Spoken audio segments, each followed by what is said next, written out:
As pessoas têm medo da morte, principalmente por terem insegurança na vida. Mas há uma vida pulsando da morte. Existe a certeza da vida eterna com Deus. Numa cultura guerreira, morrer em guerra é que é o virtuoso, é que é o heróico. O que você faria se soubesse que iria morrer nos próximos dias?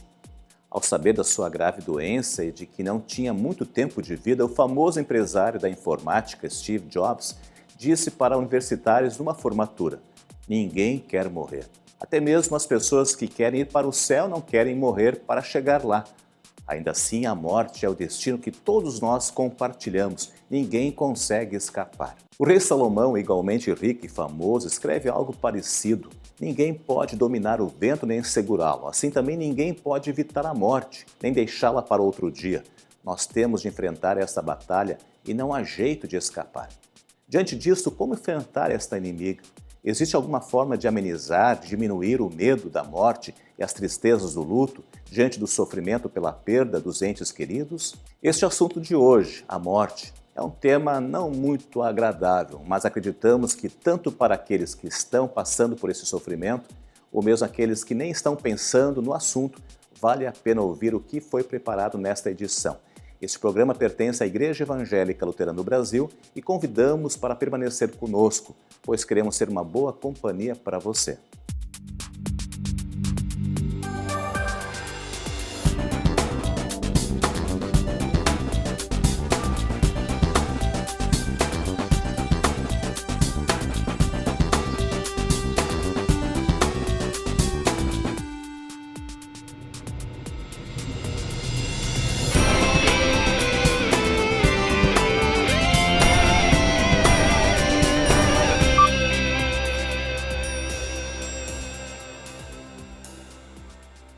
Os homens tornaram-se capazes de desenvolver novas armas, aumentando seu poder de destruição em massa. Somos forçados a lidar com a morte em grande escala, em várias oportunidades, e muitas vezes não paramos para refletir sobre isso. O que a morte representa para a sociedade?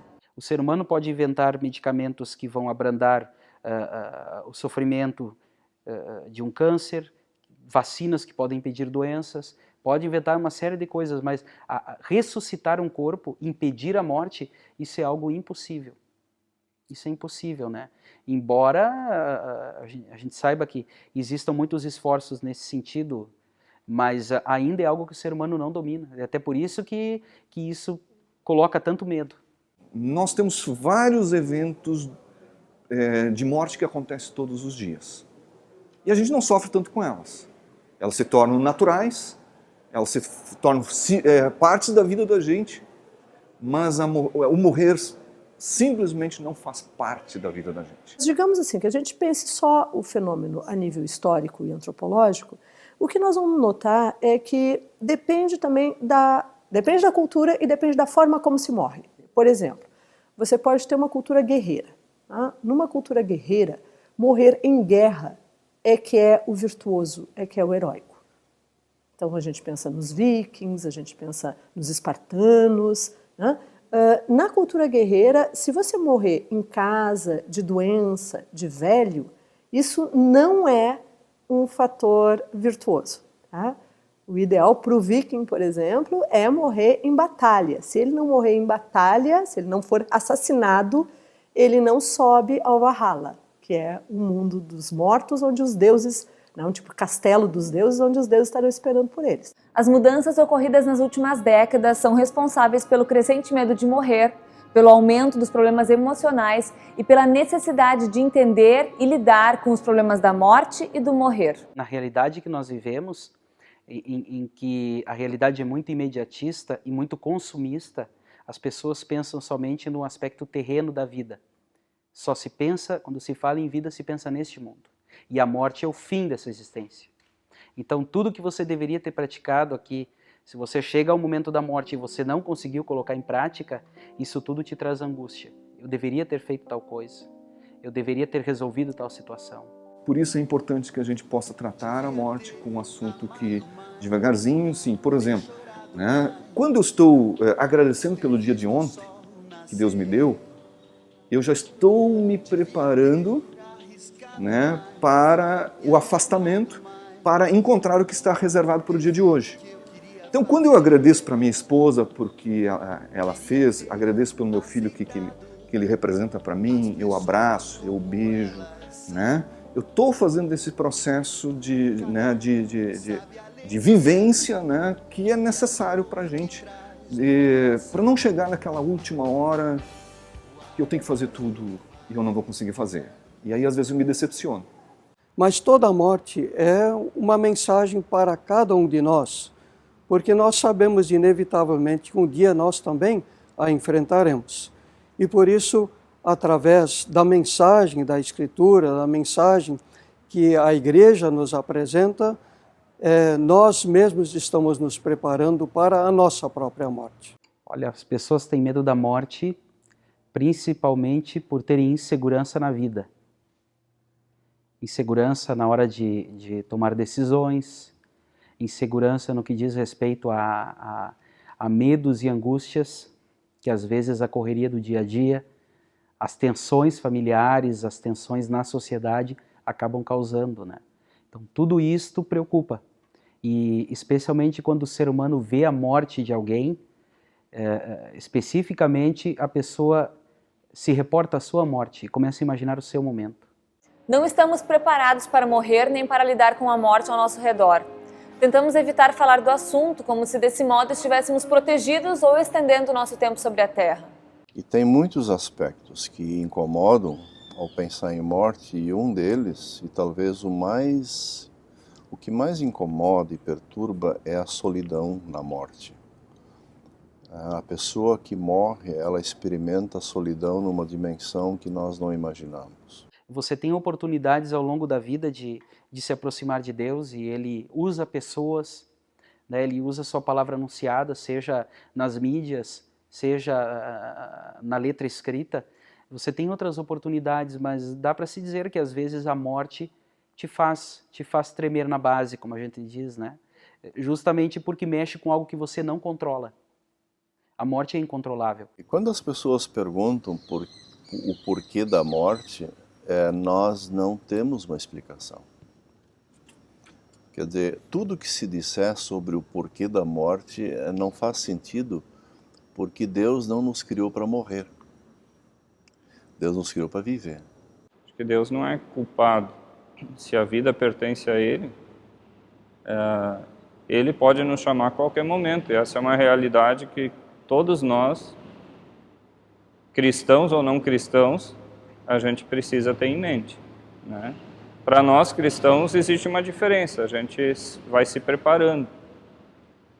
Jesus Cristo diz, vocês não sabem o dia nem a hora, por isso vigiai e orai. Então, a vigia, ou pelo menos a oração, a sentinela, é uma realidade que nós precisamos diariamente estar preparados e realmente colocar isso em prática. Então, através da oração, a gente se prepara, não totalmente para a morte, porque isso não existe, mas pelo menos parcialmente. A lógica humana, morte significa fim, luto é algo pesaroso, mas a Igreja tem algo além disso para dizer. A morte, na verdade, é o começo da vida eterna. E o luto não deixa de ser um tempo de transição, de pesar, de tristeza, mas a Igreja sabe e ensina e crê, e a Igreja são as pessoas que creem em Jesus Cristo, portanto, essas pessoas sabem que além do luto, além da tristeza, existe a certeza da vida eterna com Deus. Como cristãos, nessa hora que nós temos uma palavra que eu entendo que pode ajudar. Eu me valho de um texto de Lutero, e nesse texto ele diz assim, mais ou menos, o cristão nunca está sozinho, especialmente na morte ele não está sozinho, porque com ele Ele sabe e deve saber e precisa lembrar que com ele está o Pai, o Filho e o Espírito Santo. Toda a divindade cristã, toda a divindade do mundo está com ele. Além disso, com ele também estão todos os crentes que nesse momento, em algum lugar do mundo, pensam naqueles que morrem. E sempre haverá alguém orando por alguém que encara a morte e sofre a morte. E por isso essas orações, elas não são orações que vão para o vazio, mas elas são dirigidas àqueles que estão encarando a morte, e essas orações são sua companhia. A morte é uma realidade presente dentro da comunidade cristã, né? E isso sempre, de novo, é vivenciado e renovado. Ali se dá uma situação de terminalidade, uma situação que desafia as pessoas, né? E não é à toa que quando acontece um velório, um sepultamento, é um dos momentos em que mais se reúne a comunidade e que está ali presente refletindo sobre esse aspecto, né? Então ali nós vivenciamos essa radicalidade da existência na fé. Assim como a salvação que Deus me traz de forma plena, eu já vivencio na comunidade. Ou seja, a vida eterna eu já vivencio ali, né? Pela presença de Deus e pela completa renovação que Deus faz, também esse aspecto radical do juízo e do final de tudo, eu vivencio ali permanentemente, sob essa perspectiva. Cada um tem uma impressão diferente sobre a morte. Enquanto alguns têm medo do que pode acontecer depois, outros têm a certeza e a tranquilidade da vida eterna. Qual é a sua expectativa para esse momento? Para as pessoas que acreditam em Cristo, a morte nem deveria ter essa conotação de fim, de limite, mas de passagem para uma vida não mais terrena, mas uma vida com Deus. Agora, como é essa vida com Deus, a gente vai ter que esperar para saber ou para poder viver. Mas para poder chegar lá, a gente tem muito ainda para fazer aqui na Terra, né? A morte não é um espanto, não é um susto, não é um terror. A morte é uma perspectiva de vida também. E aí, quando nós não morremos, é que nós todos os dias dizemos que bom, meu Deus, que eu tenho mais um dia. Se eu não morro nesse dia de hoje, é porque Deus quer que eu viva mais um dia, e esse viver é olhar para um filho, olhar para um pai, para uma mãe, olhar para alguém, abraçar e dizer que bom que nós estamos mais um dia juntos e podemos viver esse amor, né, que temos uns pelos outros.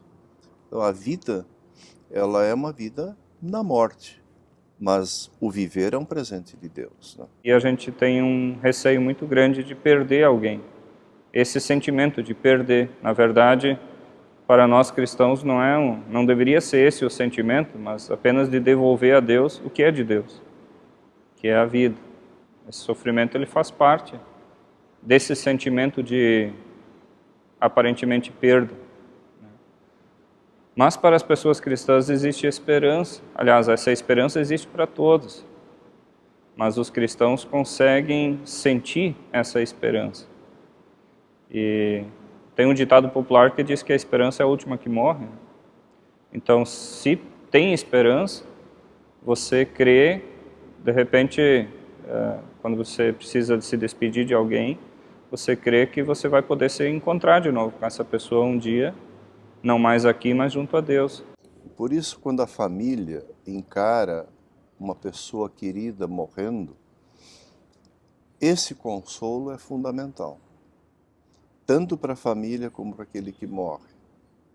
Por isso, a separação dói em todos, mas ao mesmo tempo o bálsamo do consolo, da não solidão, do estar indo ao encontro de, ser carregado por, isto consola.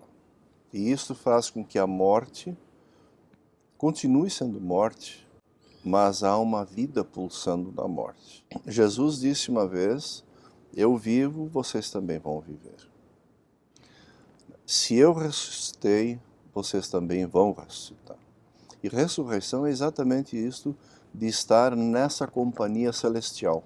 Que a gente ande por um vale escuro, como a morte, não precisa temer, porque Ele tá caminhando com a gente, Ele está nos segurando, Ele está nos dando a mão, né? Por mais difícil que seja o momento da despedida. E esse ir ao encontro dessa morte, nessa companhia, ao encontro daqueles que lá estão, já não é morte para o cristão. Por isso o apóstolo Paulo vai dizer: eu tenho desejo de partir. Porque ele sabia de tudo isso. E isso é que lhe dava coragem e o punha de pé quando as ameaças da morte, a perseguição e tudo mais, estavam com ele. Então ele sabia o que estava acontecendo acima e além das ameaças. A possibilidade de morrer. Mas esse morrer já não assusta. A bondade de Deus ficará conosco. Quer dizer, não tem limite. Essa bondade, esse amor de Deus não tem limite.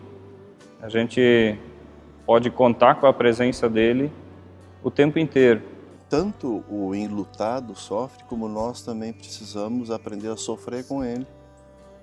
Mas ao mesmo tempo alimentar a fé, né? E dar uma perspectiva da eternidade, do reencontro, que é definitivo, que é uma vez. Esse reencontro para nós é muito importante, ele precisa ser alimentado.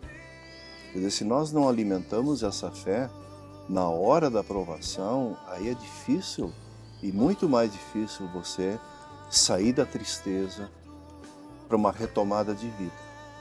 Mas se nós, ao longo da vida, estamos conscientes da finitude, da fragilidade, da naturalidade do morrer, então, quando chegar a hora, o sofrimento seguramente é amenizado. Um dos relatos mais comoventes na Bíblia sobre a morte é a história de Lázaro. Amigo de Jesus e irmão de Marta e Maria, uma família muito querida do Salvador. Lázaro ficou doente e morreu.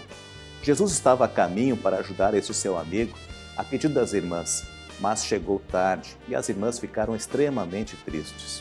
As palavras mais consoladoras diante da morte, sem dúvida, são essas que Jesus diz para Marta: o seu irmão vai ressuscitar, porque eu sou a ressurreição e a vida. Quem crê em mim, ainda que morra, viverá, e quem vive e crê em mim, nunca morrerá. Jesus devolveu a vida para Lázaro, no entanto, ele morreu novamente depois, assim como todos no passado morreram e todos no futuro vão morrer. O grande consolo, porém, é este, nessas palavras do Senhor: quem crê em mim, ainda que morra, viverá. A morte sempre traz tristeza, tanto que até o Senhor Jesus chorou quando seu amigo morreu. Disso ninguém pode fugir, mas qualquer um pode escapar da falta de esperança e da morte eterna. Basta acreditar naquilo que Jesus perguntou a Marta: Marta, você acredita que eu sou a ressurreição? E ela respondeu: sim, Senhor, eu creio que o Senhor é o Messias, o Filho de Deus que devia vir ao mundo. O programa CPT termina aqui. Você pode interagir conosco através das redes sociais e também por nosso e-mail, programacpt@ialb.org.br. Que Deus esteja com todos. Até o próximo programa.